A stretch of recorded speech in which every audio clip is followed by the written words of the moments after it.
Boa noite a todos e a todas, sejam muito bem-vindos à quinta live do grupo GTS, Grupo de Tecnologia de Sementes da Exalc, aqui da USP. E hoje, a nossa live, assim como as demais que já realizamos, tratará de um tema muito importante na nossa área, que será a biotecnologia aplicada à qualidade de sementes. Bem, não esqueçam de verificar aqui na descrição desse vídeo um formulário para que vocês possam preencher com algumas sugestões ou talvez críticas, para que nas próximas lives ou os próximos eventos que o grupo vir a realizar, a gente possa ter um feedback de como está sendo essa aceitação por vocês. Também não esqueçam de nos acompanhar nas redes sociais, seguindo o nosso Instagram e também o nosso Facebook. Aí embaixo também está anexado o nosso e-mail para contato. Bem, gente, e agora, antes da gente começar, eu gostaria de convidar aqui a nossa coordenadora de comunicação, que é a Lívia, para que ela possa passar umas informações para vocês. Lívia, boa noite, tudo bem? Oi, Abimael, tudo bem? Oi, gente. Assim como a Abimael falou, vim dar um recadinho rápido.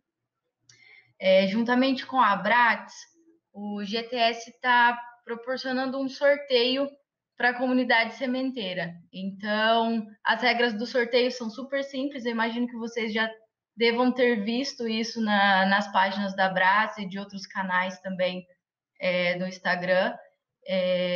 Basta você seguir a Abrats no Instagram, seguir o GTS no Instagram, se inscrever também nos nossos canais do YouTube, tanto do GTS quanto da Abrats. Depois dessa live também vai estar lá disponível no YouTube da Abrats para vocês assistirem de novo, caso queiram.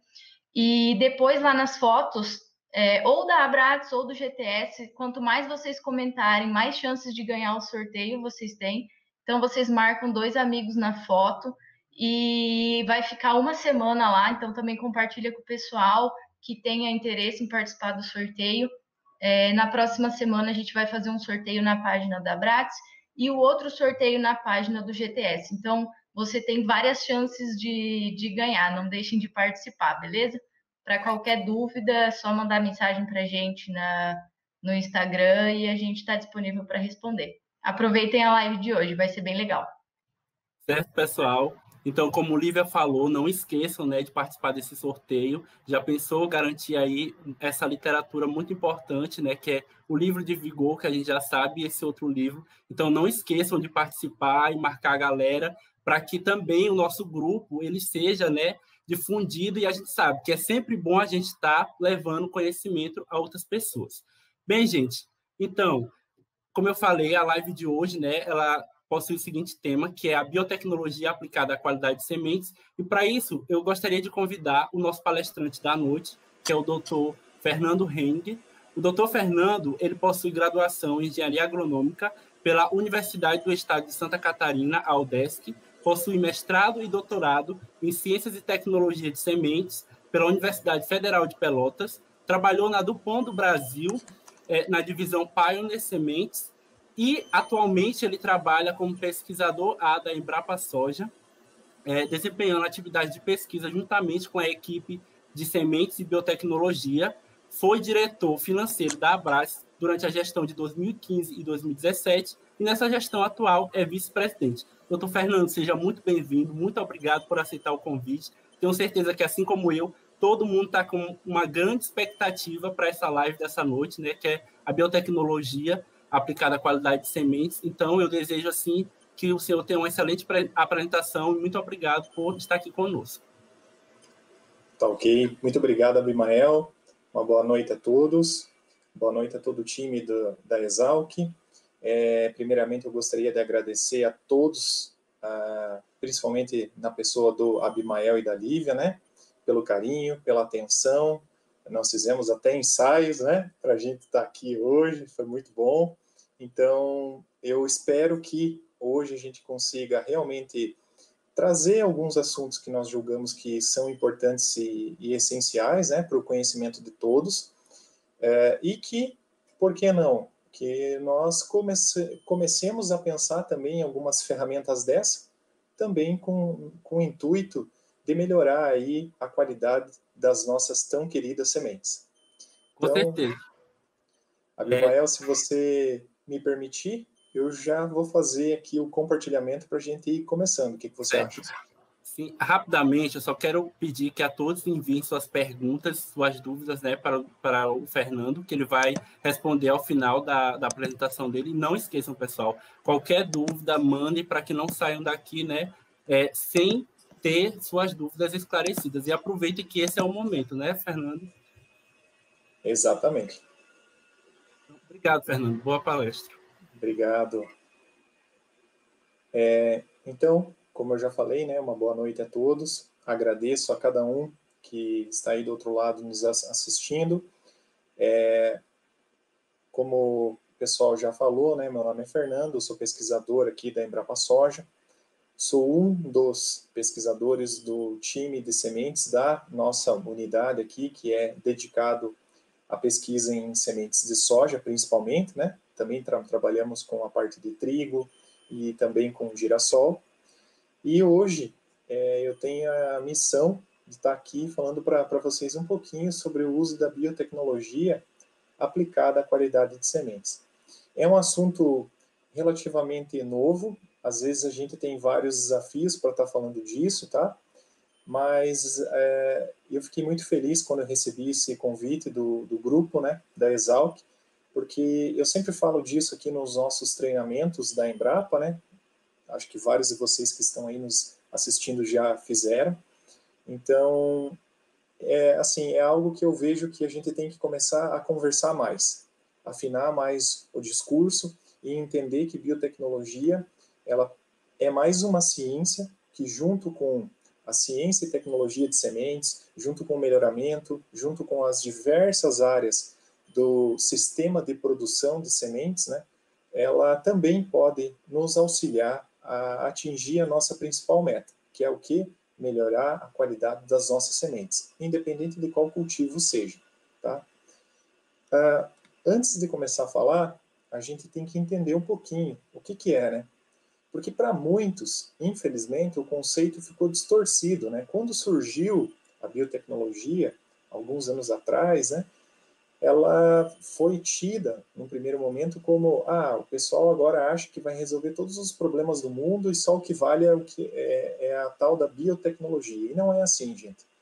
Como eu já falei, ela é uma ciência que compõe, que está em harmonia com as diversas outras, né? Junto com a biologia, junto com a química, junto com a parte de biologia molecular, também está junto aí com a parte de química industrial, está junto com a ciência e tecnologia de sementes, enfim, com as diversas outras grandes áreas que compõem aí os sistemas de produção. Biotecnologia também não é só você procurar manipular organismos para formar transgênicos, não é apenas isso, né? Acho que está ali o conceito, ficou muito claro isso, que ela é mais uma ferramenta para nos auxiliar a chegarmos a elevados patamares, principalmente na área de sementes, focando-se em qualidade, tá? Como a gente está falando de biotecnologia, né, a gente fala um pouquinho sobre biologia. Nessa primeira parte, nós vamos falar um pouquinho sobre duas partezinhas da célula, né, que são muito importantes e que, junto e em harmonia, elas vão sim impactar na qualidade. Eu não falei antes, mas a apresentação está mais ou menos dividida em 3 partes, que são conceitos básicos, depois coisas que estão surgindo hoje, de tecnologias novas, e por último nós vamos colocar um pouquinho do que a gente vem desenvolvendo aqui na Embrapa Soja, como equipe de sementes, como nosso time, e também algo que nós julgamos que seja importante desafiar aí as próximas pesquisas, ou as próximas gerações de pesquisa em ciência e tecnologia de sementes, tá? Então, vamos começar falando na nossa primeira organela, que seria o DNA. Bom, o que é o tal do DNA, né? Eu gosto de brincar, ele é o nosso mainframe, né? Ele que contém lá toda a informação, todo o potencial genético de um determinado ser vivo e que é ele que vai guardar essa informação de maneira que, em condições ideais, o ser vivo vai expressar isso, seja na forma de algum composto ou na forma de alguma estrutura, tá certo? ele está lá dentro do núcleo da célula, numa forma super enrolada, super compactada. É um código de apenas 4 letras, né, mas extremamente complexo, que continua ainda para algumas áreas da ciência sendo um desafio, né, mas hoje com as ferramentas novas aí de sequenciamentos de genomas, nós estamos conseguindo cada vez mais e mais desvendar esse código, né, e trazendo principalmente dele aquilo que nós consideramos que podemos utilizar sob a ótica, por exemplo, de uma melhoria de produtividade, uma melhoria de qualidade, resistência a uma doença. Então, só fazendo aqui uma breve revisão, vocês estão vendo ali, tem uma célula vegetal, lá dentro do núcleo da célula está um material genético super enrolado na forma de DNA. Esse DNA, ele é o mesmo dentro da planta toda, né? Pode ser, por exemplo, dentro de uma planta de soja, né? Eu peço perdão que eu vou falar bastante em exemplos de soja, porque é o que a gente trabalha aqui no nosso dia a dia, e, querendo ou não, sempre tem esse viés, tá? Mas é uma área que ela tem aplicabilidade, seja em qual for a sub-área ou a área de pesquisa dentro da nossa querida área de sementes. Então, como eu disse, né, o DNA é todo o mesmo, mas o que importa agora é que a gente saiba que ele está lá dentro do núcleo, super enrolado, contém um código genético que é extremamente complexo e que, em harmonia com todas as partes da planta e com a interação do ambiente, ele vai ser responsável por produzir algo que nós conseguimos mensurar ou que nós estamos visualizando. Só a título de curiosidade, se nós extrairmos todo o DNA de uma planta de soja, uma única planta de soja, e estendermos ele em linha reta, nós conseguimos ir mais de 20 vezes entre a Terra e a Lua em termos de distância física. Então vejam o quão compactada essa informação está dentro de uma planta de soja. Imagine dentro de uma semente. Como nós falamos, né, outra organela também que é essencial, que nós precisamos entender cada vez mais, né, seria o RNA. E principalmente para a área de sementes, eu chamo a atenção em vermelho a questão do RNA mensageiro. Existem diversos tipos de RNA, tá, gente? Até com novas descobertas de diferentes tipos. Hoje estão sendo utilizadas ferramentas à base de RNA, né, que eu vou mostrar mais à frente. Mas só como curiosidade, por que eu coloquei em vermelho RNA mensageiro? Porque a gente já vai falar sobre a importância dele e vejam que ele compõe um percentual muito pequeno do total de RNA que tem dentro de um ser vivo, tá? E aqui é uma figura que eu sempre gosto de trazer, tenho certeza que vários já viram eu apresentar essa figura, né? Mas ela é o resumo da equação da vida, né? E o que a gente tem aqui? A gente tem, a grosso modo, então, a demonstração ali da dupla hélice DNA, dupla fita, né, de DNA, vocês estão vendo aqui na esquerda, aonde, através de um processo de transcrição, ela sai do núcleo, vem para o citoplasma, trazendo um determinado grupo de informações, aonde ela já foi extremamente trabalhada, ela já sofreu todo um processo dentro da célula, aonde essa busca dessa informação dentro do DNA é feita pelo RNA mensageiro, e ele, nesse transporte do núcleo ao citoplasma, ele é responsável por traduzir esses trechos de RNA em o quê? E transformá-los em proteínas, ou seja, aquilo que nós conseguimos ver ou mensurar. E tudo isso ele é feito dentro de uma harmonia no ambiente interno da célula, mas também em comum acordo com a questão do efeito do ambiente. Aqui acho que tem um exemplo clássico que é fácil, que é só a gente pensar numa lavoura de soja, quando nós estamos ali no estágio vegetativo e indo para o estágio reprodutivo. De acordo com o estímulo ambiental, a planta sabe, bom, a minha célula está intacta, está tudo certo, ela não está deteriorada? Não. Então, agora está chegando a hora de eu ativar a expressão gênica relacionada à construção daquelas proteínas que são essenciais para a formação de flores e estruturas reprodutivas. Então, tudo isso é feito de maneira dinâmica, complexa, mas extremamente eficiente e que sempre está ocorrendo, tá? Aqui a gente tem um resumo, então, né, daquela equação básica da biologia, que é a equação da vida, aonde rapidamente a gente consegue colocar alguns termos. Então, o que são esses tais desses genes? Então, pessoal, os tais desses genes são aqueles pedacinhos de DNA que são trazidos para o núcleo, são transcritos e traduzidos em forma do que? De proteínas ou de algo que seja útil para aquele ser vivo, para aquela planta, naquele momento, naquele estágio, de acordo com a interação do ambiente, tá?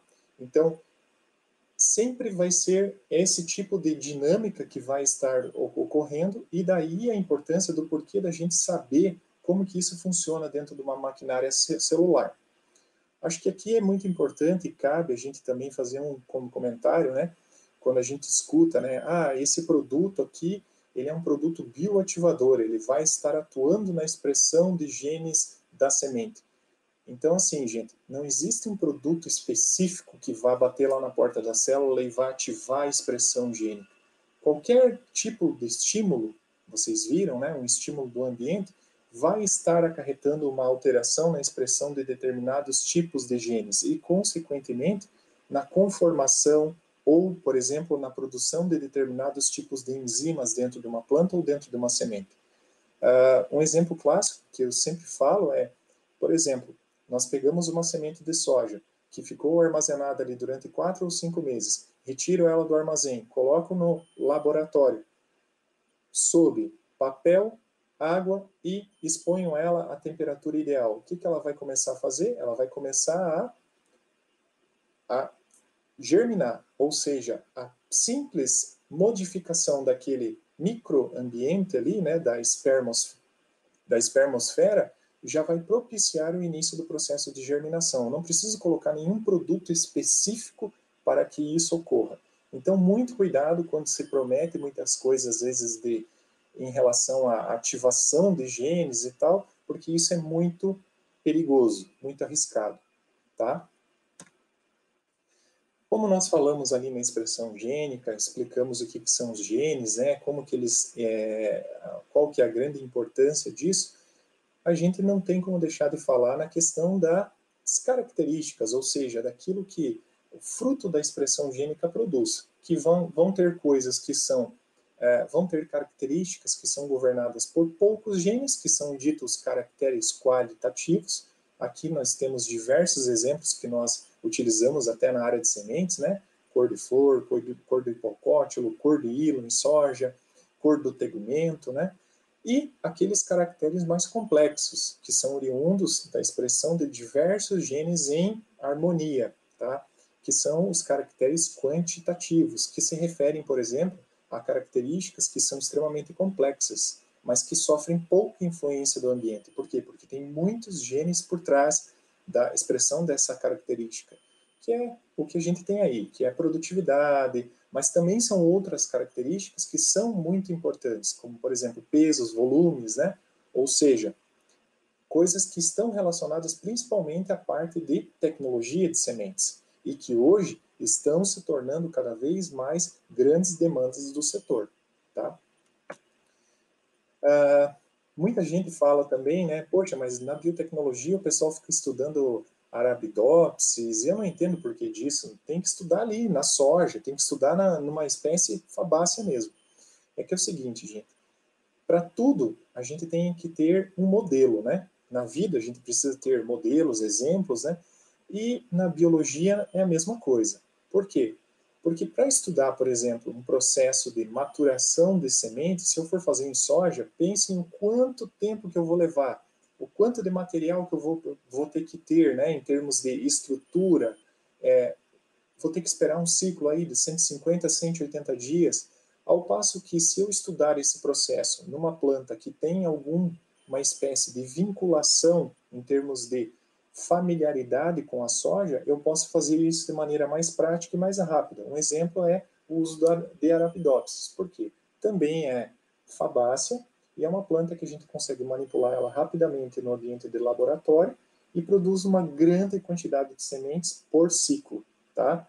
Mesma coisa para as monocotiledôneas, para as poáceas, onde o modelo é o arroz, tá? Outra grande característica dessas duas espécies é o que? É o tamanho, tamanho menor, ou o pequeno tamanho do genoma, tá? Principalmente isso, porque isso me poupa gastos em estudos, em sequenciamento, nessa parte de entendimento das funções moleculares. Depois que eu entendo numa espécie modelo, eu posso tentar validar isso no modelo soja. E isso nós fazemos até hoje e com certeza vamos continuar fazendo, tá?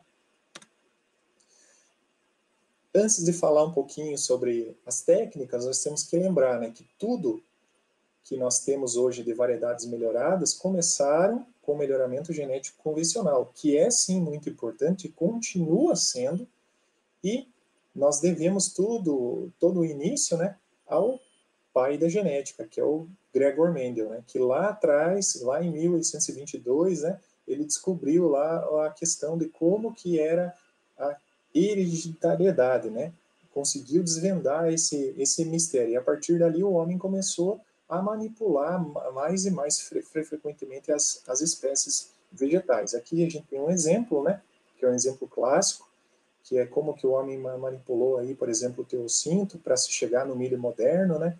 Então a gente tinha uma planta de multicolmos, hoje nós temos uma planta unicolmos com preferencialmente uma boa espiga, né? Às vezes com duas, mas vejam só as diferenças. Outro grande exemplo é a banana, né? O quanto que nós conseguimos ir domesticando e melhorando ela de acordo com o atributo que nós tínhamos interesse. E na soja, como é que está? Vejam só, isso aqui, ó, à esquerda é uma foto do banco ativo de germoplasma aqui da Embrapa Soja, onde nós mantemos uma coleção aí de mais de 40 mil acessos, né? Vejam à direita, todas essas sementes aqui são sementes de soja, tá, gente? Tem desde semente que é menor que uma semente de tabaco até as variedades atuais de soja. E aqui à esquerda vocês estão vendo que muitas têm hábito cespitoso, outras têm germinação hipógea, enfim, tem diversas coisas. E por que é importante a gente manter isso? Porque é ali que está todo aquele DNA, todo aquele grupo de genes que muitas vezes, com o melhoramento, com a domesticação, nós fomos deixando para trás, mas que são importantes hoje para resolver alguns problemas ou alguns entraves que nós temos hoje no sistema de produção de sementes de soja. E aqui, só uma foto, né, do quanto nós avançamos em termos de visual de sementes, né, nós saímos de sementes bem pequenas, depois para sementes mosqueadas, marrom e preta, para uma semente hoje com esse tipo de conformação em termos de hilo e tegumento, né. Então, com o melhoramento genético, nós avançamos muito, né, mas nós tínhamos um grande entrave, que era o quê? Quando eu tinha uma característica desejada, para eu inserir ela numa variedade comercial, isso me demandava muitos ciclos, né? Por quê? Porque eu tinha isso aqui, ó, na minha planta oriunda do cruzamento, né, entre a planta doadora e a variedade comercial. Eu tinha muita coisa que eu não gostaria que estivessem ali, mas que foram transferidas, né? E aí, quando surgiu a transgenia, gente, se surgiu principalmente com esse intuito. Bom, como que eu posso manipular, então, uma variedade comercial para ter uma nova variedade, inserindo aqui uma característica desejada num menor espaço, num curto espaço de tempo? E foi por isso que surgiram, né, principalmente os primeiros transgênicos, que era isso que o mercado precisava, essa agilidade, né, essa facilidade. Existem diversas técnicas, tá, para se fazer hoje a transformação, a inserção de genes dentro de uma planta, né, de genes a partir de um organismo doador dentro de uma planta que está recebendo isso. Lá no início, aqui na Embrapa até a gente utilizava também a questão de biobalística, né, que é basicamente um acelerador de partículas para se inserir DNA exógeno dentro de um DNA que está recebendo aquele DNA exógeno, mas atualmente estamos mais indo para utilização via agrobactéria. Por que disso, gente? Porque é um processo mais preciso e mais exato. Existem algumas limitações, claro, em termos de eficiência, mas ele já se tem uma melhoria muito maior em relação à biobalística. Quem tiver curiosidade para ler um pouco e para se inteirar mais, né, tem aqui uma circular técnica nossa que explica bem isso, tá? E antes da gente começar a falar sobre as ferramentas mais atuais, eu sempre falo que é muito importante a gente conhecer aquilo, sempre do ponto de vista teórico, né? Então, infelizmente, muitas pessoas hoje, elas confundem o que é transgênico com OGM, né? Eu sei que muitos que estão assistindo não confundem, mas eu acho importante trazer esse slide pelo seguinte, porque com as novas tecnologias, nem tudo que nós vamos ter agora no mercado necessariamente vai se passar por uma transgenia. Nós vamos ter, sim, um organismo geneticamente modificado, mas não necessariamente um transgênico, tá? Ou seja, um organismo geneticamente modificado, mas que tem parte do organismo de um outro ser vivo ou de um outro animal ou de uma outra espécie, tá? Então, por isso que eu acho legal a gente fazer essa revisão, tá? E lembrando, sempre por trás de toda a questão de regulação do aspecto, seja legal ou burocrático, para se lançar um novo material transgênico para se ir no mercado, se tem aproximadamente esse custo aqui, ó, para cada novo trait, para cada novo evento transgênico. E por que disso, gente? Vocês vejam, 50% disso é gasto no desenvolvimento, mas mais 25% disso é com testes regulatórios e na questão de registro. Por que disso, gente? Porque aqui no nosso país, vocês sabem, nós temos a CTNBio, que é a Comissão Técnica Nacional de Biossegurança, e temos também a Lei de Biossegurança, que é a Lei 11.105, a qual ela tem diversas instruções, diversos artigos que regulam sobre como que uma empresa tem que fazer para lançar e disponibilizar um novo transgênico no mercado. Não é assim, eu descobri algo, vende lá. Não, não é assim, gente. A gente tem diversas coisas que nós temos que cumprir, diversas etapas, principalmente as etapas regulatórias, que são as etapas que tratam dos ensaios, para que avaliam a questão do risco biológico, né, da contaminação por via pólen, a questão da alergenicidade em humanos, né, ou nos animais que fazem parte da cadeia de produção, como por exemplo da soja, né. Então, assim, gente, tudo isso tem que passar por julgamentos, por processos dentro da CTNBio, que aqui no nosso país são compostos por excelentes profissionais das diferentes áreas, né? Então, você tem pessoas da área animal, da área vegetal, da área biológica, e são pessoas que estão lá julgando do ponto de vista técnico, não do ponto de vista comercial e, fundamentalmente, sem interesse nenhum, tá? Então, às vezes muitas pessoas criticam, porque tem muita lei, porque demora muito. Pois é, mas é que é um processo complexo e vocês viram, envolve às vezes a questão de você regular mercado, envolve aceitabilidade por parceiros, né? Por exemplo, China tem que já ter aceito esse transgênio lá também, para a gente poder começar a pensar em alguma coisa de prospecção de mercado. Aqui, só para vocês verem, lá dentro do site da CTNBio, vocês acham, eu trouxe aqui todas as plantas que são geneticamente modificadas hoje, aprovadas no Brasil. Você tem lá 33 para milho, 12 para algodão, para soja que tem 9, agora já está entrando mais alguns. Feijão tem 1, eucalipto também tem 1. E além disso, né, nós já temos outras ferramentas, né, que são transgênicas, geneticamente modificadas, que estão aprovadas também para o uso comercial no Brasil. Dentre eles ali a gente tem o mosquito, né, tem diversas leveduras e vacinas. Se não fossem hoje vacinas transgênicas, nós teríamos um verdadeiro colapso da nossa saúde em termos de Brasil, em termos de mundo, tá? Mas assim, até aqui nós falamos então, fizemos uma revisão, né, sobre os conceitos básicos, sobre a questão de como que se começou a manipulação do genoma, do DNA, do RNA das espécies via melhoramento clássico, né, depois a inserção numa metodologia nova chamada transgenia, que vocês viram, né, demanda muito tempo de teste, demanda muito dinheiro, e que vocês devem estar se perguntando, poxa, mas se fosse tão fácil, várias empresas estariam dominando a técnica, né? E realmente, gente, não é uma metodologia fácil, vocês viram que tem que se investir muito, principalmente no aspecto legal, né? Para regular tudo isso.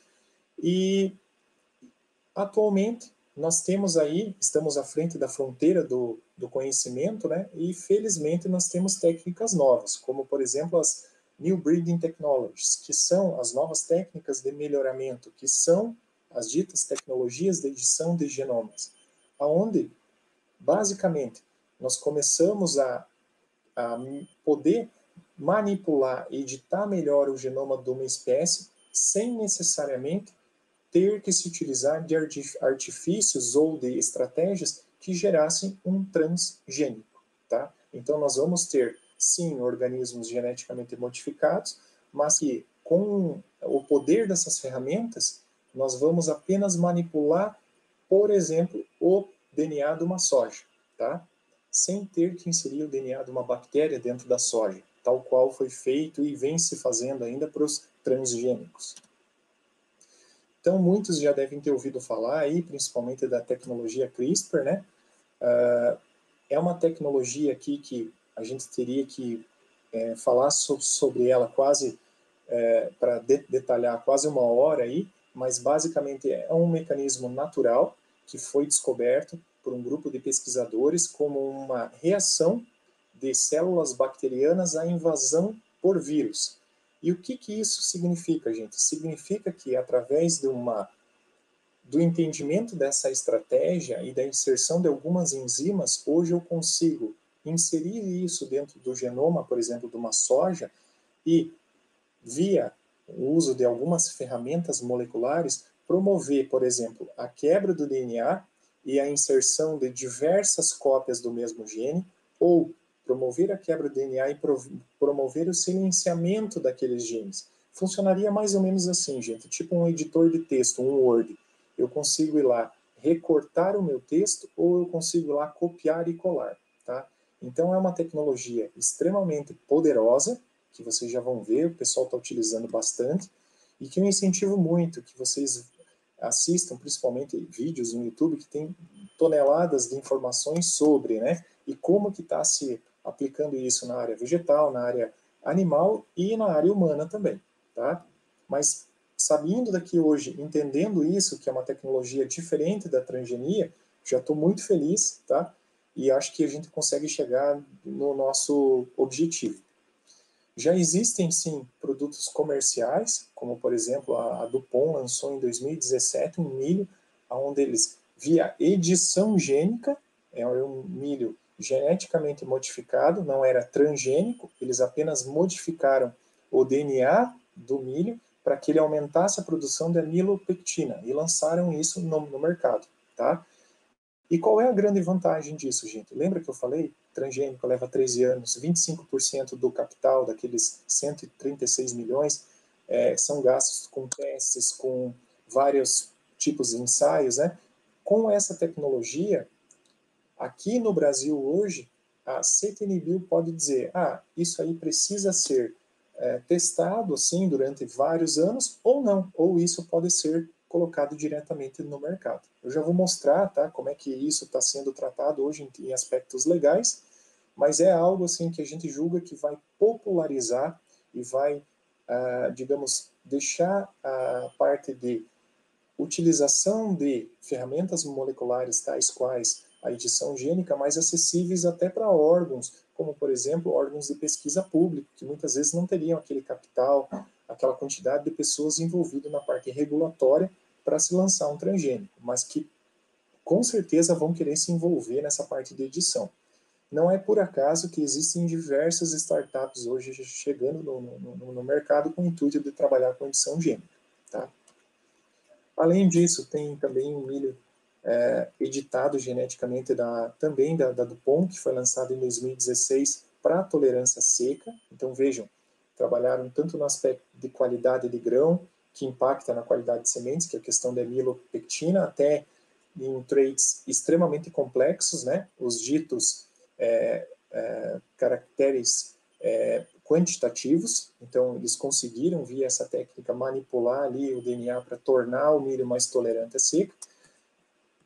Também já temos notícias aí de empresas que estão manipulando, por exemplo, o cogumelo, onde eles conseguiram tornar ele mais tolerante ao escurecimento daquele chapéu, né, em cima ali que é a parte comestível que nos interessa. Então você tem uma vida útil maior desse fungo, né, para que se possa utilizar isso com uma melhor qualidade e com prazo maior. Na área animal, o pessoal também já vem mostrando alguns resultados, né? Então tem grupos que estão formando aí animais com maior aptidão para deposição de carcaça via essa questão da manipulação genética, né, por CRISPR, tanto em bovinos quanto em suínos, como vocês estão vendo aqui. Caso alguém queira, está aqui o artigo que detalha bem isso.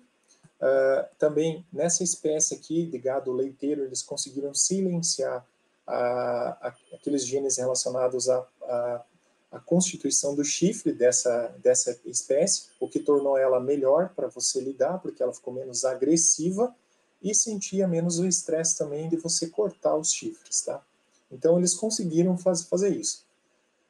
Nem tudo são flores, né? Surgiu uma notícia aí depois também na Nature, né, com um pesquisador lá da China falando que também tinha mostrado a viabilidade de se utilizar CRISPR na questão de estudos de doenças hereditárias em embriões humanos, né? Então ele mostrou que a ferramenta era poderosa para esse uso, né?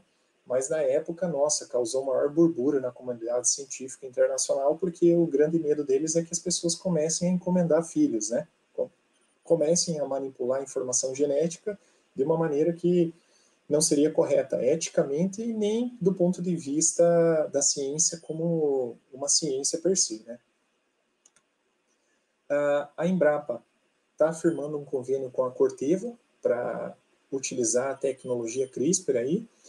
Já se tem aí um acordo, né? Nós estamos fazendo isso na parte de seca, em soja, né?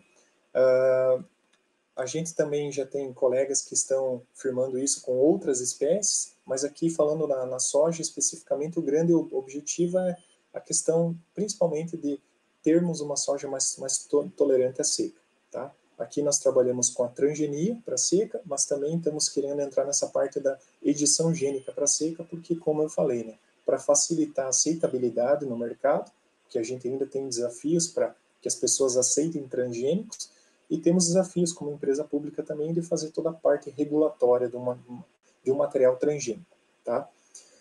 Como eu disse, existem diversas normativas que são observadas pela CTNBio, né? Então tem aqui a RN 16 de janeiro de 2018, aonde a CTNBio regula ali como que ela vai avaliar cada questão de modificação genética dentro dos organismos. São as ditas SDNs, Site Nucleotide Detection. Então eles veem o quê?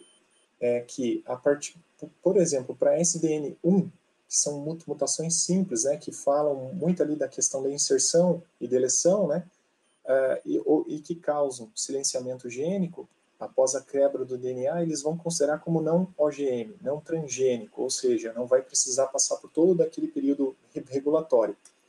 Mesma coisa para SDN2, ao passo que, se ela for considerada uma SDN3, aí, já vai falar sobre questão de incorporação de outros genes e outras espécies, então, aí, sim, você vai ter que ter todo um aspecto regulatório, porque ela vai ser considerada uma OGM, tipo transgênico, e aí teria que se seguir todos aqueles trâmites tais quais se faz atualmente. Então, gente, o recado é, tudo isso tem que estar em comum acordo com a comunidade internacional, com os nossos grandes players que compram os nossos materiais na forma de grãos, e aqui dentro nós também temos leis e temos normativas e temos pessoas que nos auxiliam nesse tipo de avaliação, tá? Uma outra tecnologia que eu acho muito interessante falar, principalmente para a área de sementes, é a questão do RNA-I. O que seria esse I? O I é de interferente, tá, gente? Então, vocês lembram lá, né, quando a gente falou daquela equação da expressão gênica, que geralmente nós tínhamos um RNA fita simples, que era traduzido em proteínas.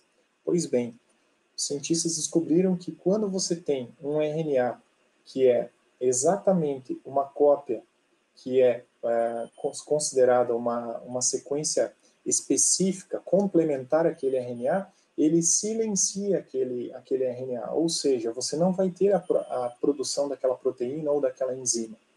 Então, quais são as aplicações hoje? As aplicações são imensas, principalmente aí para o controle de pestes, de insetos, né, de fungos.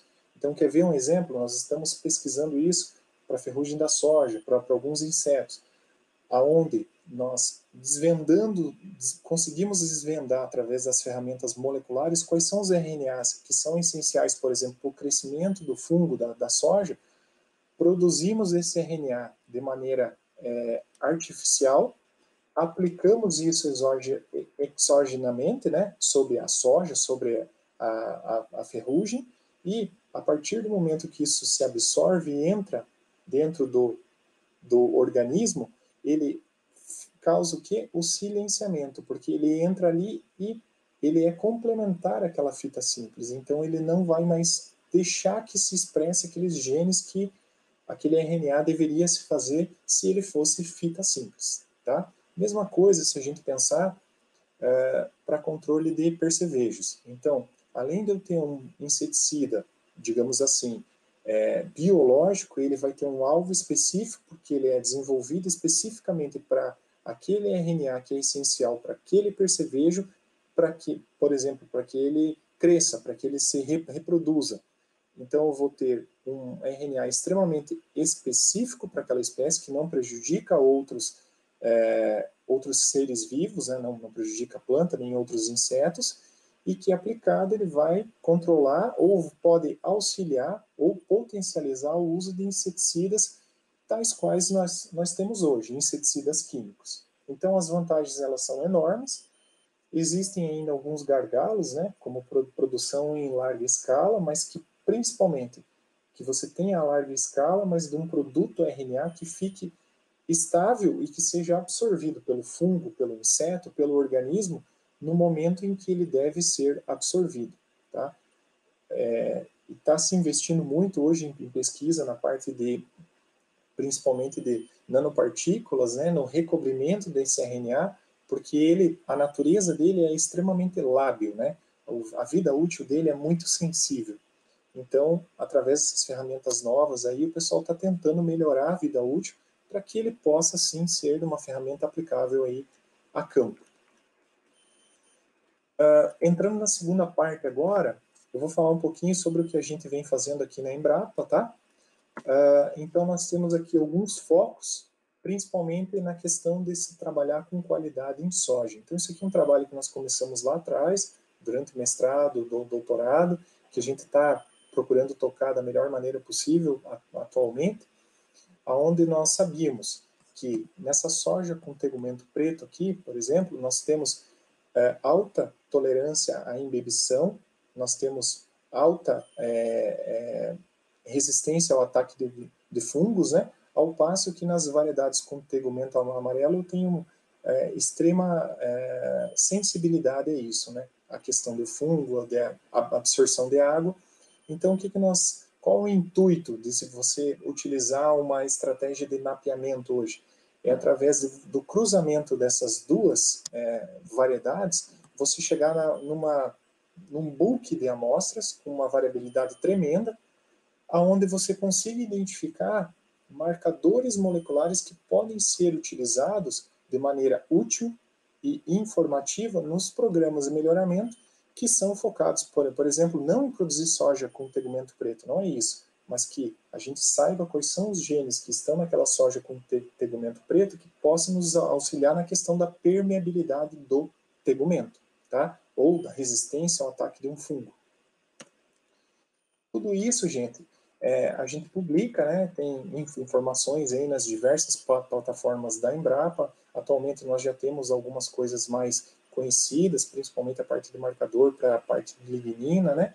Então, que é uma área que nós tocamos aqui, principalmente o Francisco Krizanovski, né, já vem tocando isso há um bom tempo, já achou grandes correlações dessa parte de qualidade de sementes de soja, tolerância, por exemplo, aos processos de embebição, né, quando você tem um conteúdo de lignina considerado elevado, e agora a gente está tentando, através dessas ferramentas moleculares, transformar isso de uma maneira mais prática, passar aí para os programas de melhoramento, né, para que se incorporem essas características, não apenas se baseando em testes químicos, né, mas também indo lá no DNA para entender um pouco melhor isso. Mesma coisa, nós estamos fazendo com essas mesmas variedades, a questão de transcriptoma, que seria basicamente o estudo de todo o RNA mensageiro que está sendo expresso em cada um desses momentos, tanto na semente quanto na vagem. E por que nós julgamos isso essencial, gente? Porque nós conhecemos muito pouco o que está envolvido no processo de formação e maturação da semente de soja, tanto em termos de partes das sementes, quanto também da estrutura principal de proteção, que é a vagem. Então, hoje nós já temos ferramentas que nos propiciam sequenciar todo esse RNA mensageiro, né? E por isso que é muito importante que esse termo aqui seja bem entendido. Ó. Por que é transcriptoma? Porque está trabalhando com tudo aquilo que está sendo transcrito naquele tecido, naquele momento, tá? Então, a gente já tem ferramentas hoje que nos possibilitam isso, e através desse tipo de estudo, nós queremos isolar e conhecer o quê? Quais são os genes relacionados a essa formação dentro dessa variabilidade tremenda que nós temos aí para cor de tegumento, para cor de pubescência de soja, e se isso pode ou não ser usado de maneira prática e direta para seleção de materiais que sejam melhor adaptados aos diferentes desafios, como, por exemplo, chuva em pré-colheita, que eu já vou falar mais à frente. Tá? Então, aqui, só mostrando para vocês, então, como é que nós fazemos esses estudos, né? Nós começamos desde lá do início da formação, né? Da semente até a maturidade fisiológica e também até o ponto de colheita, recolhendo todas essas informações de uma gama tremenda de cultivares. E além da formação, é muito importante também que a gente entenda, e nós estamos fazendo estudos para isso também, para que se entenda o que está sendo expresso em diferentes variedades de soja durante, por exemplo, o ambiente de armazenagem, aonde ela está deteriorando, em alguns casos, aonde ela está perdendo até a viabilidade dela. Essa aqui é uma foto que eu tirei da Seed News, e eu acho que ela deixa muito claro isso para a gente, né, mostrando desde uma planta extremamente vigorosa até uma semente inviável, né? Então vejam, a gente também precisa entender isso. E qual que é a técnica que nós estamos utilizando hoje? É tudo isso relacionado à parte de transcriptômica, tá? Por quê? Porque isso é muito importante para estudos de qualidade de sementes de soja, seja ela no ambiente de armazenagem ou não. Nós precisamos entender quais são os genes que são extremamente ativados ali e que podem levar a um aumento do processo de deterioração. E talvez com essas técnicas novas a gente consiga segurar ou retardar um pouco esse processo. Um outro trabalho que a gente vem se dedicando é a questão de chuva em pré-colheita.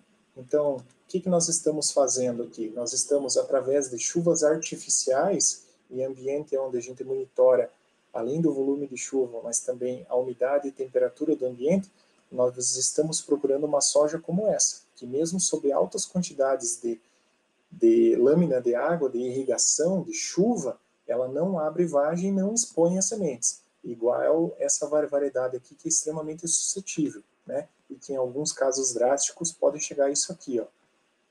Então, como que a gente bolou uma estratégia para um trabalho desse? Foi um trabalho que nós fizemos em parceria com a UEL, que foi uma tese de doutorado. Então, nós produzimos em ambiente totalmente controlado diversas variedades de soja, e depois nós, em determinados estágios fenológicos, nós fomos expondo ela à chuva artificial. Aqui é só uma foto geral de como que nós fazemos isso, vocês podem ver, né? Tem todo um sistema automatizado de chuva, tem controle de temperatura e umidade na sala, e aqui estão alguns dados que eu gosto sempre de mostrar e que nos despertaram para algo que é muito importante também na parte de qualidade de sementes de soja, pensando em deterioração, que é o que, gente? Observem aqui na variedade A, o dano severo, né? Semente morta aqui por dano por umidade 6,8 no tetrazóleo. Essa cultivar A, mesmo sob a dose zero de precipitação, ela já tinha 14% de inviabilidade, né? De sementes mortas. Aqui, em 54 milímetros de chuva, já foi para 22. Em 152 milímetros, chegou em 26. Foi a que mais sofreu. E o que a gente vê aqui? Que ela tem menor quantidade. Ela tem grande correlação com a quantidade de lignina na vagem. Então, através desse trabalho que nós começamos, então, a estudar essa questão da variabilidade genética que nós temos para esse composto de lignina, né? E por isso também que nós estamos fazendo aqui outros estudos do que se da parte de transcriptoma durante a formação da vagem. Por quê? Porque nós temos que entender melhor essa estrutura de proteção também em conjunto com o tegumento. Então vejam só que foi um trabalho que nos abriu um mundo aí de possibilidades para se trabalhar com a questão de qualidade de semente de soja, porque vocês sabem, 54 milímetros de precipitação é muito comum aí para as áreas, principalmente em pré-colheita. 152 ela também vem ocorrendo cada vez mais comumente nas áreas. Então a gente tem que ter soja muito mais adaptada a isso. Aqui só uma foto, né, mostrando, felizmente nós conseguimos utilizar aí equipamentos também lá do grupo da USP, Exalc, na pessoa do professor, na época ainda, professor Júlio, professor Silvio, com um grande auxílio do professor Francisco Guilhem, né, onde nós levamos então aquelas sementes. Essa aqui é daquela variedade que tinha baixo conteúdo de lignina na vagem. Observem aqui como é que era um raio-x dessa semente quando era 0 milímetros de chuva, depois com 54 e com 62, né? A gente vai conseguindo ver assim a grande evolução do processo de deterioração, né? Isso foi muito bom, nos auxiliou muito, né? Nos deu mais certeza ainda de que realmente a gente precisa entender melhor a questão de formação de vagem, temos que aprofundar esses estudos, né?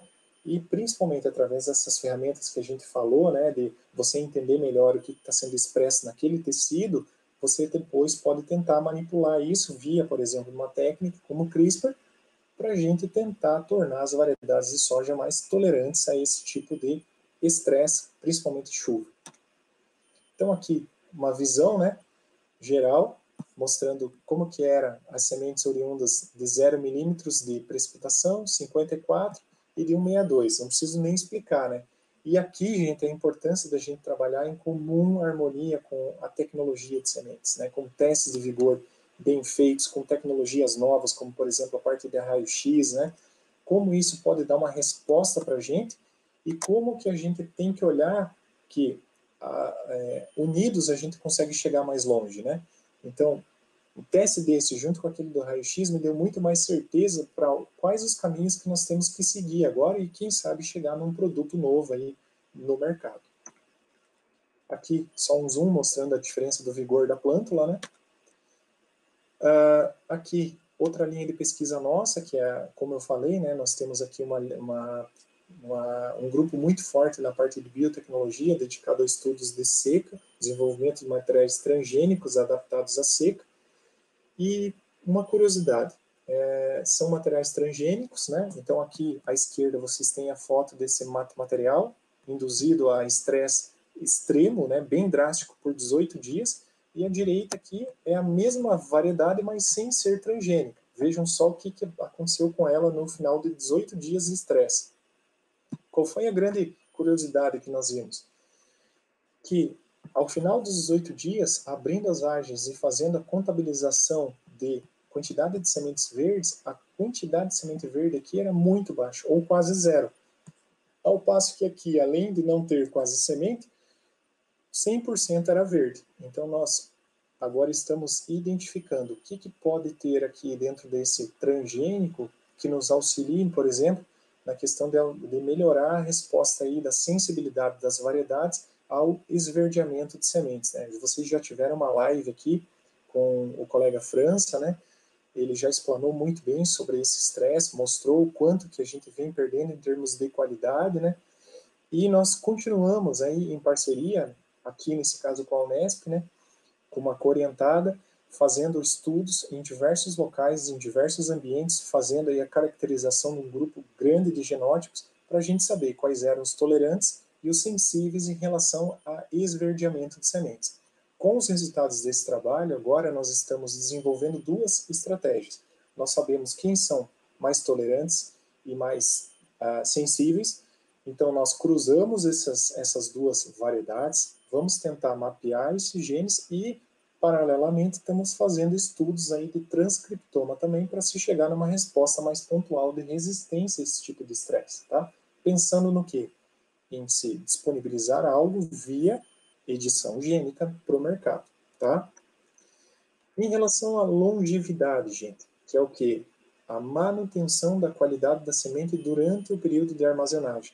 Nós tivemos diversas reclamações de muitos obtentores, produtores de sementes, onde mesmo armazenando materiais com vigor médio ou vigor alto dentro de câmara fria, ao final de 6 meses o vigor caía aí 10, 15% ou já caía numa faixa que era considerado um risco até para a questão da germinação ou viabilidade dessa semente, né? Então nós vimos, poxa, eles estão colhendo bem, estão armazenando muito bem, mas geneticamente a espécie não tem potencial de armazenagem. Então o que nós fizemos? Voltamos lá nos ancestrais da soja e estamos, através de diversas análises, principalmente da parte enzimática, né, mas fazendo quantificação, tá? Não é o uso de eletroforese, é quantificação de atividade. Estamos tentando identificar, como eu falei, aqueles mecanismos chaves que podem acelerar o processo de deterioração para algumas variedades, para que depois a gente consiga manipular isso geneticamente e dar um certo, frear isso durante a armazenagem.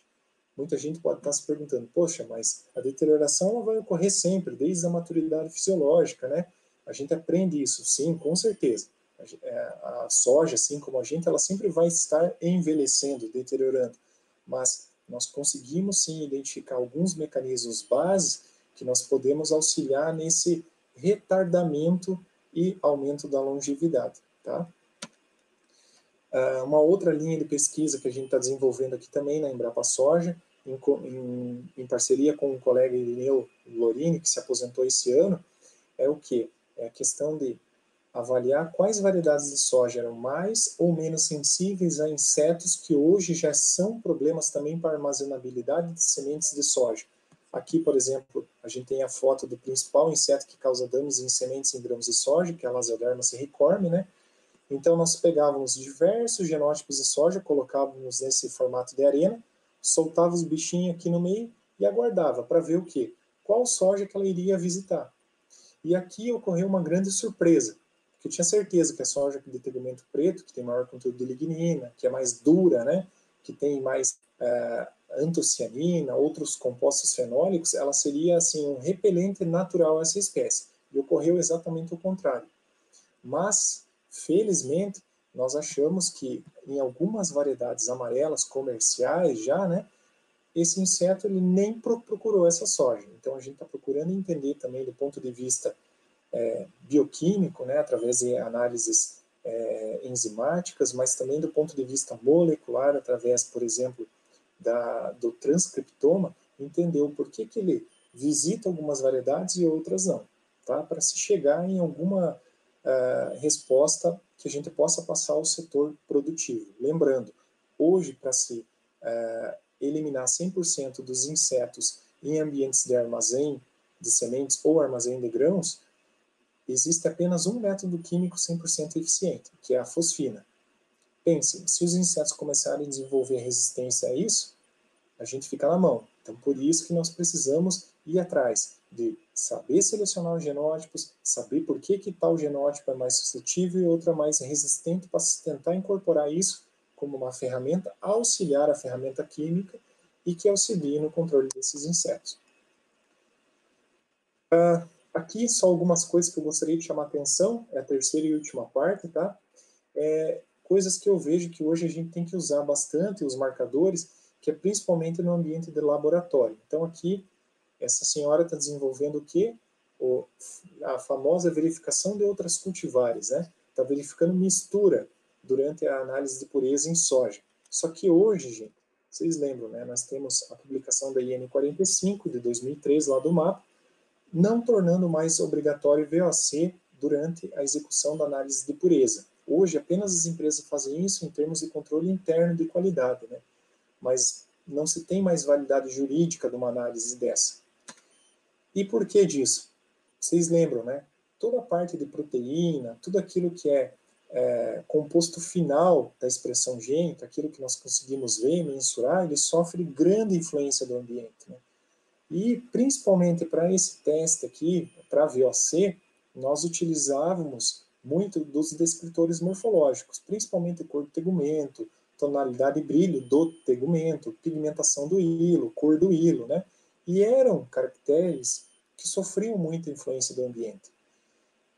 Aqui é só um exemplo, né, um trabalho da Embrapa mostrando, né, aqui você está produzindo a mesma variedade, a mesma cultivar, só que o que varia são os ambientes. Ambiente mais frio para o ambiente mais quente. Vejam como que a pigmentação do hilo vai sofrendo com a ação do ambiente. Então imaginem, né, o analista que estava lá no laboratório, às vezes não conversava com o técnico de campo, nem conhecia o campo onde havia sido produzida aquela semente. Você recebia lá, dizia, essa aqui é uma variedade tal, é hilo preto. E ela chega com esse tipo de pigmentação. Você já pensou para ele diferenciar uma variedade dessa com uma dessa? Tinha que ter um olho muito bom. Então, gente, o que eu quero dizer para vocês? Desde 2013, então, a gente teve a publicação da IN 45, a gente não utiliza mais descritores morfológicos, e a qualidade genética, né, a pureza genética, ela vem se tornando uma grande preocupação para nós aqui, principalmente da Embrapa. Por quê? Nós fizemos um estudo, né, durante 4 safras, de um projeto nosso, onde nós vimos que temos sim grandes problemas com a questão de mistura varietal. E aqui nessa tabela eu estou trazendo os dados da última safra que nós fizemos esse tipo de avaliação, foi na safra 18/19. Aqui é o total de mistura dentro das amostras avaliadas. Então, por exemplo, aqui em 41% das amostras tinha mistura, né? E aqui em cima, gente, são classes de sementes atípicas. Então, vai de 1 a 3 sementes atípicas, 4 a 5, 6 a 10 e mais do que 10 sementes atípicas. Veja, para aqueles 41% de sementes atípicas para o Rio Grande do Sul, a maioria estava ali naquela classe de 1 a 3 sementes atípicas. Por exemplo, aqui para o Paraná, 35%, né, de 53%. Ao passo que quando você vem assim, para outros estados, tipo Maranhão e tal, olha só como assusta a gente ver a mistura em classes de sementes atípicas já muito maior. Então vocês podem estar se perguntando, poxa, mas se for de 1 a 3 não tem problema. Pois é, gente, só que nesse projeto nós recebemos amostras de sementes até de certificado de primeira geração, né? Então, assim, é complicado, é categoria C1. Como que a gente vai dizer que uma C1 ela não vai receber um tombo para C2, para S1 e para S2 e não vai chegar depois numa classe de mistura maior do que 10, extremamente crítica? E isso, com certeza, vai ser assim, um completo colapso do sistema de produção, principalmente de sementes de soja. Então, a gente tem que abrir os olhos para isso. E para isso, já houve uma iniciativa do Ministério, lá de anos atrás, na época, eles contrataram uma empresa que gerasse marcadores para se fazer essa diferenciação molecular entre várias variedades. Foi contratada essa empresa, né? Na época eles tinham como alvo gerar marcadores que diferenciassem essas 125 variedades. Só que até hoje isso aí não está disponível ainda para o uso, né? Existe sim uma força maior, principalmente atrelado à alteração da Lei de Proteção de Cultivares, né, que possibilite mais o uso desse tipo de ferramenta para as análises de laboratório com esse fim principalmente de pureza varietal. Só que a gente tem que lembrar o seguinte, quem vai ser demandado, quem vai ser extremamente cobrado para se fazer isso, podem ser os laboratórios de análise de sementes. E nós temos que nos preparar para isso, nós temos que nos treinar para isso. Se nós formos capazes de ficar durante anos olhando descritores morfológicos, com certeza, recebendo a informação molecular do Ministério, nós temos que estar aptos e treinados a se fazer identificação, se tem mistura ou não nos lotes de sementes, tá? Aqui é um outro uso de marcador que eu também vejo que é extremamente o futuro aí vai ser muito demandado, né? Principalmente no que tange aí a questão de óleo e proteína. Todo mundo sabe, né? É uma informação de domínio comum. Quando eu aumento a produtividade, eu reduzo a quantidade de proteína em soja, tá? Como proteína e óleo são complementares, automaticamente eu reduzo uma, aumento outra. Atualmente, o principal entrave para não ainda para exportação, mas para formulação, por exemplo, de ração para algumas espécies de animal, hoje está esbarrando na proteína da soja, em termos de quantidade e de qualidade. E isso, gente, é algo que a gente tem que começar a pensar. Bom, ninguém vai querer variedades que produzam menos do que as atuais. Então, uma ferramenta que pode nos auxiliar muito a identificar variedades altamente produtivas e com uma propensão a produzir maior conteúdo de proteína também são os marcadores. Então, por isso que é importante a gente saber o que eles são e como que eles podem ser usados. Existem diversos trabalhos aí já fazendo esse tipo de correlação, né? Mas vejam, aqui no Brasil a gente ainda utiliza muito pouco isso. Atualmente não existe nenhuma empresa de melhoramento genético que esteja focado na parte de qualidade de semente ou na parte de qualidade de grão, usando do ponto de vista genético ou molecular, né? Lá fora a gente já tem isso. E já tem interesse de muitas empresas, porque elas sabem que quando eu aumento o conteúdo de proteína na semente, eu tenho um grande aumento do potencial dessa semente em termos principalmente de vigor. Então, se tem essa correlação forte. Então, a gente tem que ficar atento. Muitas vezes, uma característica focada em qualidade, ela pode servir tanto para a parte de uso, como um grão, mas também do ponto de vista de uso da semente em termos de vigor, tá? Outro estudo que eu achei interessante trazer e que é algo que vocês podem estar vendo até pelos autores aqui dos trabalhos, né, todos chineses, que eles estão muito atentos nessa questão de qualidade de semente. Aqui eles estão identificando marcadores relacionados a peso de semente, a densidade, né? Então, está aqui a prova. Olha, gente, é uma ferramenta que pode ser usada para isso, gera conteúdo de informação e que tem extrema aplicabilidade aí em coisas que podem ser demandas nossas em curto espaço de tempo. Aqui um outro trabalho muito legal também, que é na questão de mapear genes de impermeabilidade em tegumentos e sementes de soja, utilizando a mesma estratégia que a gente está usando hoje a nível de Embrapa, eu sei que algumas universidades também. Então vejam, as ferramentas moleculares elas estão aí, a gente só precisa ter realmente um foco e saber utilizar elas. Foco que eu digo, por exemplo, impermeabilidade. Poxa, impermeabilidade do tegumento eu posso abrir N possibilidades de aumento de qualidade, certo? Assim como, por exemplo, a parte de vagem. Né? Então, acho que é esse tipo de informação que vale a pena a gente começar a discutir e entender um pouco melhor as ferramentas básicas da biotecnologia e da biologia molecular. Aqui é um trabalho também muito interessante, vejam também todos os autores da China, né, onde eles estavam fazendo inserções e modificações do DNA que formam algumas organelas da célula, como por exemplo aqui complexo de Golgi, e viam que isso tinha um grande efeito em termos de ganho ou melhoria na performance de vigor das sementes que seriam produzidas. Então, vejam, o poder da ferramenta de edição gênica, como por exemplo o CRISPR, ele pode sim abrir portas para esse tipo de análise, para esse tipo de manipulação genética dos organismos.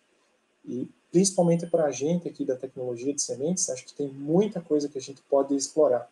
Nós já temos um conhecimento fantástico aí em toda a parte de testes de vigor, da parte de tecnologia, da parte de fisiologia, né, de análise de sementes. Então, por que não utilizar do ponto de vista das estratégias que nós usamos dos testes para identificar aí potenciais usos também das ferramentas moleculares? Aqui, gente, são outros exemplos também. Acho que esse aqui é um exemplo muito, muito legal, falando sobre a parte de fungos, né? Então, eles estão tentando entender qual o mecanismo que eles poderiam desativar na questão da mancha púrpura, por exemplo, para que ela não mais causasse aquele problema que ela causa aquela parte visual em sementes de soja, né, que ela infecta a semente de soja, né, e que muitas vezes pode levar aí a um confundimento das pessoas a achar que aquilo ali não tem qualidade, né, se perde muito da qualidade física, né, do atributo físico daquele lote. Então já tem gente mapeando isso aí para se tentar o quê? Por exemplo, via RNAi ou via um silenciamento gênico, né, se tentar manipular, por exemplo, o fungo que causa isso. E, para terminar, acho que não teria como a gente deixar de falar, né, já teve uma iniciativa muito boa, em 2009, de diversos professores e pesquisadores, de se trazer a parte molecular para uma área que eu vejo que é onde vai ter grande aplicabilidade, grande uso, que é a parte de qualidade sanitária, né? Cada vez mais a nossa soja está sendo indagada lá fora pelos compradores em relação à qualidade, seja ela sanitária, né, ou não, mas principalmente da parte sanitária, a gente precisa, sim, ficar mais atento, porque pensem, se eu identificar marcadores relacionados a determinados fungos, bactérias e vírus, eu posso fazer tudo isso junto, numa reação só, e num poder de análise muito grande e muito alto, e num curto espaço de tempo. Não precisa incubar, não precisa ter meios seletivos, nem nada. Então, eu consigo ter agilidade nos processos de análise. E aqui eu acho que a gente tem que se dedicar muito a isso. Vejo como uma grande área assim, que está para mudar muita coisa se a gente amadurecer mais essa parte do uso de marcadores e de outros tipos de estratégia, né? Eu falei, por exemplo, do RNAi para controle de fungos, mas principalmente a parte de marcadores no que diz respeito aí a principalmente trânsito de sementes entre um país e outro, né, para expedição dos laudos sanitários. Vai dar agilidade e com certeza maior confiabilidade. Bom, encerro por aqui, deixo aqui meu e-mail disponível para quem quiser, podem me contatar e agora eu fico disponível para a gente discutir e voltar a conversar aí. Fernando, muito obrigado, parabéns pela sua apresentação. Apresentação não, eu digo uma aula, né? Porque eu tenho certeza que, assim como eu, todo mundo que está aqui nos assistindo aprendeu muito com você hoje. Muito obrigado mesmo. Obrigado, Bimael. E se o pessoal tiver qualquer tipo de pergunta, por favor, fique à vontade. E agora a gente vai abrir, então, para as perguntas, né? Que é o momento que a gente tem de interação, né, com o nosso público. Então, eu vou ler, Fernando, agora as perguntas. Claro. O Romildo Birello fez a seguinte pergunta para você. Ele diz: boa noite, Fernando. A biotecnologia pode ajudar na obtenção de cultivares de soja com tegumento mais resistente? Aí ele fez o seguinte comentário, quer dizer. Acho que ajuda na conservação desde que a colheita até o plantio da safra seguinte, da qualidade dos lotes, desde o plantio até a colheita. Aí ele ainda ressalta, complementando a pergunta acima, se isso implicar em abrir mão de produtividade, teríamos que encontrar outras opções? Obrigado, Romildo, pela pergunta. Eu acho que com essas ferramentas novas, né, a gente vai conseguir chegar num nível de maturidade e de capacidade de manipular os organismos, né, seja, por exemplo, a soja, que nós não tenhamos aí perdas em produtividade, porque senão nós não vamos vender esse material, né? Então, acho que a gente vai poder fazer o uso, vai poder amadurecer isso num curto espaço de tempo, e com certeza a parte de tegumento é muito importante. O nosso grupo se dedica aqui há anos, né? Francisco, Franço, Ademir, estudando essa importante parte da semente, né? Mas eu vejo que agora, com essas ferramentas novas, principalmente de edição, né? A gente vai conseguir sim obter produtos cada vez melhores, mas vamos lá, a gente não, através de um tegumento, não vou garantir não vou garantir, por exemplo, que a soja não danifique mais uma colheita, num processo de secagem, num beneficiamento. Então, eu ainda vou ter que continuar, sim, com as ciências básicas da ciência e tecnologia de sementes muito bem estabelecidas, e a biotecnologia vai fornecer uma ferramenta a mais, né? Nem tudo vai conseguir ser resolvido apenas com resistência de tegumento. Acho que ela pode melhorar, diminuir um pouco a questão de perda de qualidade. Mas a gente ainda tem que continuar olhando para o processo de produção, né, como algo complexo e que demanda treinamentos nas diversas áreas, sim. Obrigado, Fernando. Vamos, então, à próxima pergunta, que foi feita pela Niels. Boa noite, Fernando. Sim. O CRISPR basicamente muda a posição dos genes dentro do mesmo genoma? Há desvantagens na técnica do CRISPR? Na verdade, sim, Niels, obrigado pela tua pergunta, tá? Você não muda, você pode silenciar, você pode aumentar o número de cópias dentro do genoma, tá?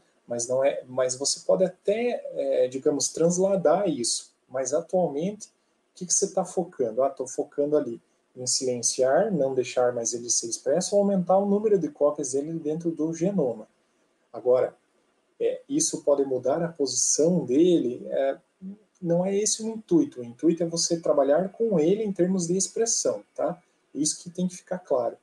E em relação à desvantagem, assim como toda a ciência, né, eu vejo assim, aqui dentro do Brasil nós temos normas, temos órgãos competentes, né, do ponto de vista de segurança ambiental, tudo, isso aí vai passar tudo por julgamentos, caso a caso, da CTNBio.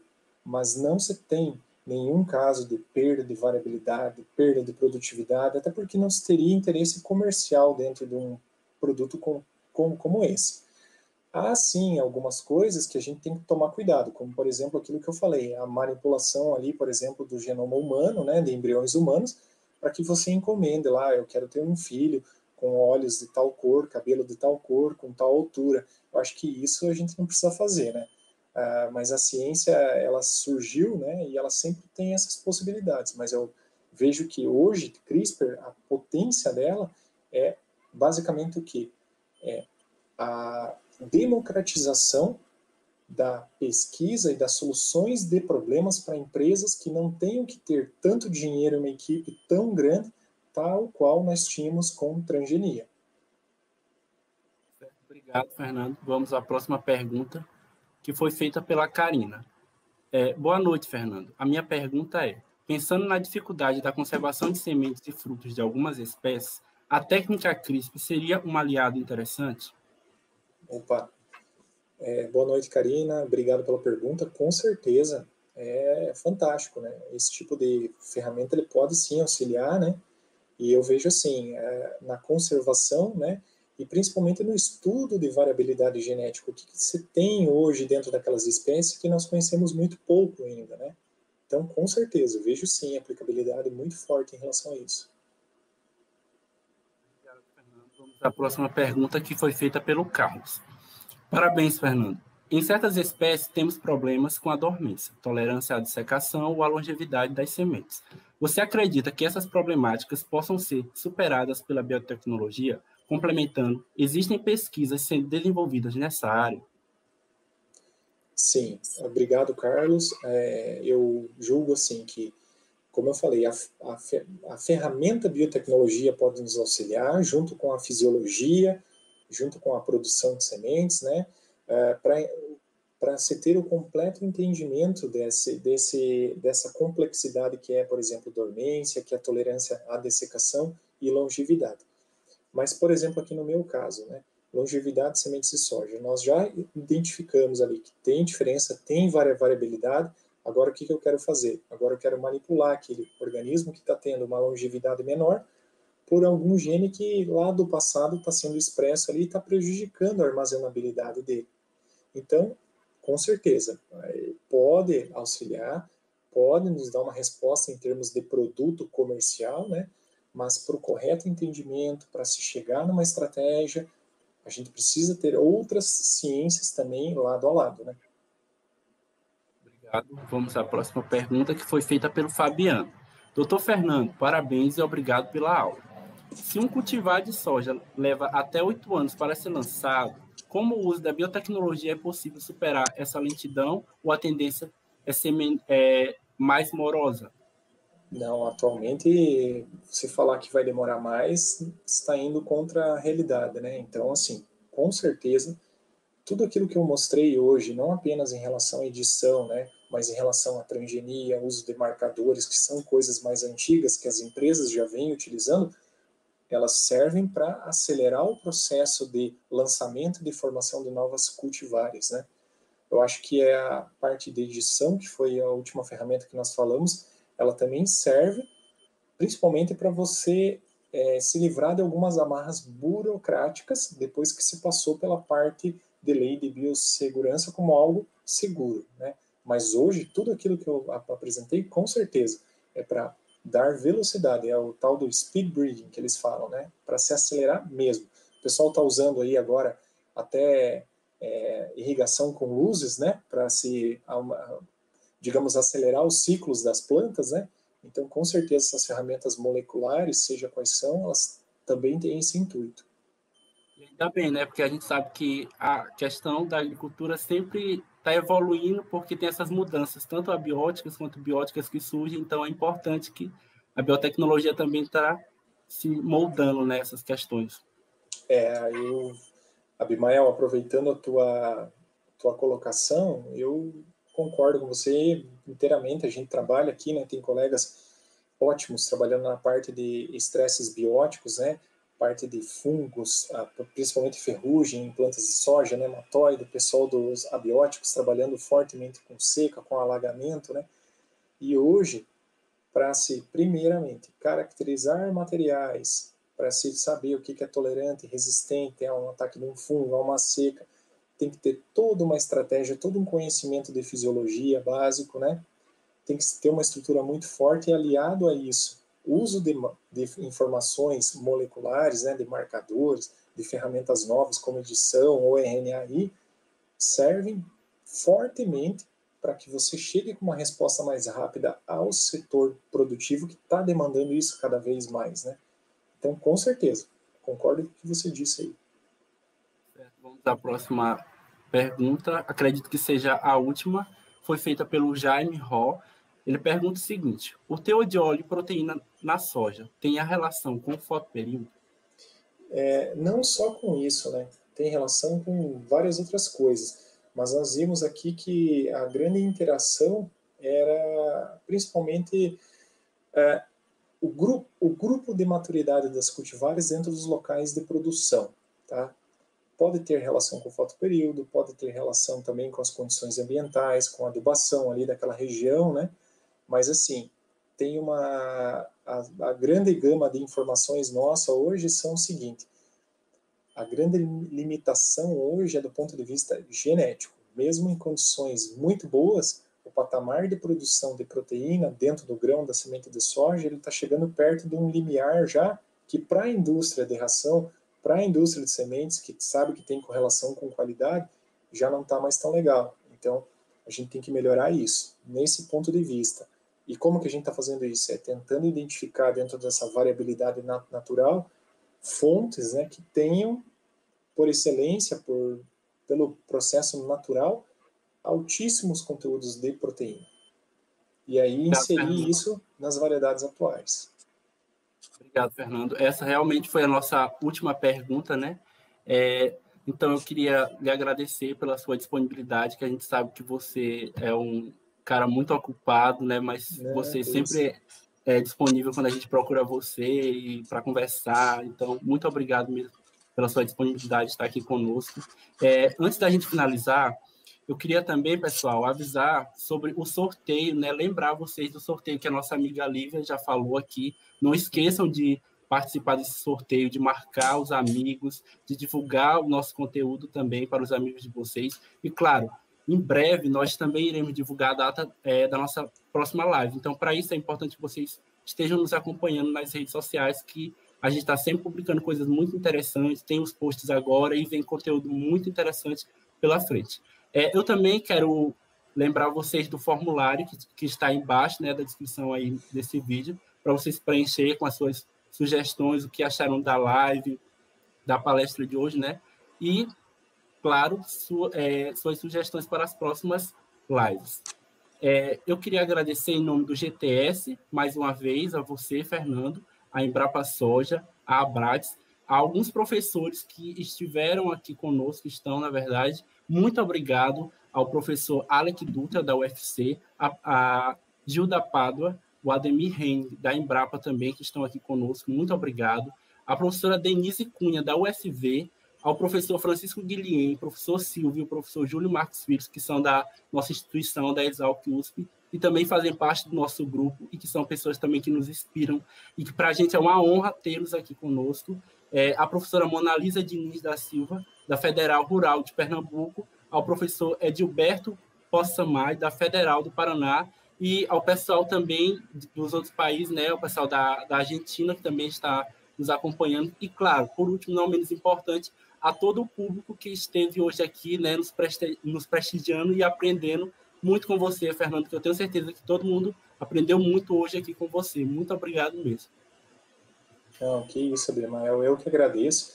Peço até desculpas, porque a gente teria que ter, assim, bastante tempo para ir aprofundando, dar exemplos, né, ligando as coisas, né, as áreas, né, principalmente para quebrar às vezes essa preconceito que o pessoal tem sobre biotecnologia, né? Quem trabalha com biotecnologia não entende nada de sementes, não sabe disso. Não, gente, acho que a gente tem que ver isso de uma maneira geral, né? Todas as áreas têm a sua importância. Como você falou, a gente está com um público aí extremamente seleto, né? Pessoas que trabalham em diversas áreas e que, com certeza, dentro da área de cada um desses grandes nomes, né? A gente pode trabalhar com ferramentas, pode trabalhar com estratégias, né? Que eu vejo que é por aí que a gente avança bastante nessa questão da bandeira da qualidade. Peço desculpas se eu não consegui, às vezes, aprofundar um assunto a mais, se eu deixei passar alguma coisa, mas era a ânsia de trazer diversas coisas para que todos pudessem se sentir assim citados e bem representados aqui. Mas agradeço novamente a vocês e a todos que nos assistiram. Imagina, Fernando, a gente viu aqui ao longo dos comentários o povo agradecendo, parabenizando por sua dinâmica, então eu tenho certeza que, mais uma vez, como eu já falei, o conteúdo foi muito bem abordado. Muito obrigado. Ficou claro, muito esclarecido também a parte da biotecnologia aplicada à qualidade de sementes. Muito obrigado. Bem, pessoal, então nós vamos encerrar a nossa live de hoje. Mais uma vez, reforço meus agradecimentos a todos. Tenham todos uma boa noite e muito obrigado.